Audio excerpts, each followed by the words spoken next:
Hi friends, నేను మీ లక్ష్మిని. ఇవాళ మన వీడియో వచ్చి చుక్కకూర చికెన్ అండి. చుక్కకూర చికెన్ చాలామందికి తెలుసు అండి, తెలియని వాళ్ళు కూడా ఉంటారు కొంతమంది. అట్లాంటి వాళ్ళకి ఉపయోగపడుతుందని చెప్పాను ఈ వీడియో అయితే తీశాను. చాలా ఈజీగా ఉంటుందండి. ఇక్కడ వచ్చి మసాలా దినుసులు అనమాట. ముందు కొద్దిగా కొబ్బరి, అల్లం ముక్క, పెద్దది చిన్నులపాయి, 1/2 స్పూను మిరియాలు, 2 స్పూన్లు ధనియాలు, 1 స్పూన్ పుట్నాల పప్పు, 1/2 స్పూన్ మెంతులు. ఈ మసాలాకి సంబంధించినవి ఇవన్నీ మనం కొద్దిగా వాటర్ వేసి పేస్ట్ లాగా పట్టుకొని పక్కన పెట్టుకోవాలి. ఇక్కడ వచ్చేసి పెద్ద ఉల్లిపాయ, 5 పచ్చిమిర్చి,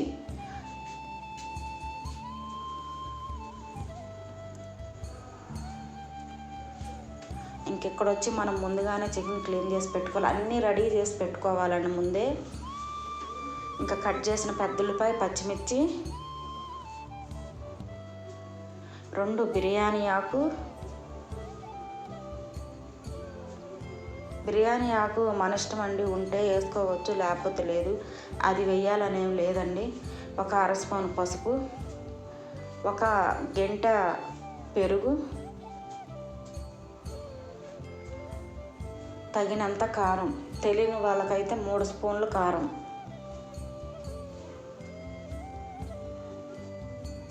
కల్లుప్పు తగినంత. మనం ఇందాక మసాలా చెప్పుకున్నాం కదండి, అవి నేను ముందే మిక్సీ పెట్టి పట్టుకున్నాను అనమాట. కొంచెం వాటర్ వేసి ఈ మసాలా పేస్టు,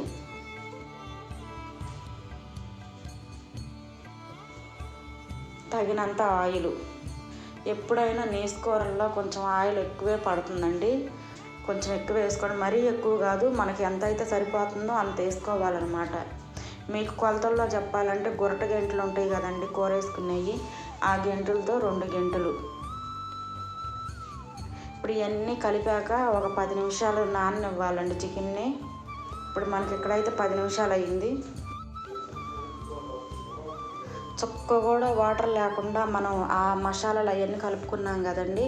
ఒక 10 నిమిషాలు నానాక చక్కగా మసాలాలు అవన్నీ ముక్కకు పడతాయి అన్నమాట. నీళ్ళు అనేది బొట్టు కూడా మనం వేయకూడదు. ఆ చికెన్లో నుంచి వచ్చే వాటర్తోనే మనం వండుకోవాలండి. స్టవ్ అయితే మాత్రం పూర్తిగా సిమ్లో పెట్టాలి మనం.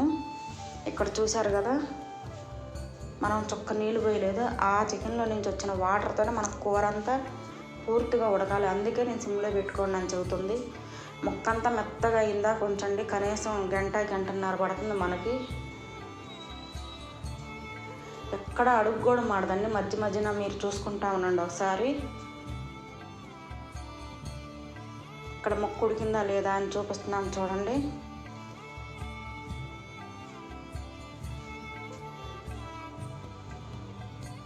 ఇంకెక్కడైతే మనం చుక్కకూర క్లీన్ చేసి పెట్టుకున్నాము.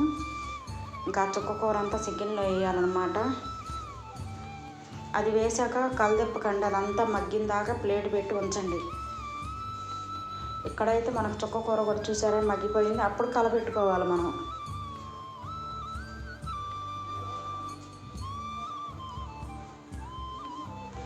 చుక్కకూర అయితే అసలు ఆకులుగా ఉండదండి, చక్కగా పేస్ట్ లాగా అయిపోతుంది.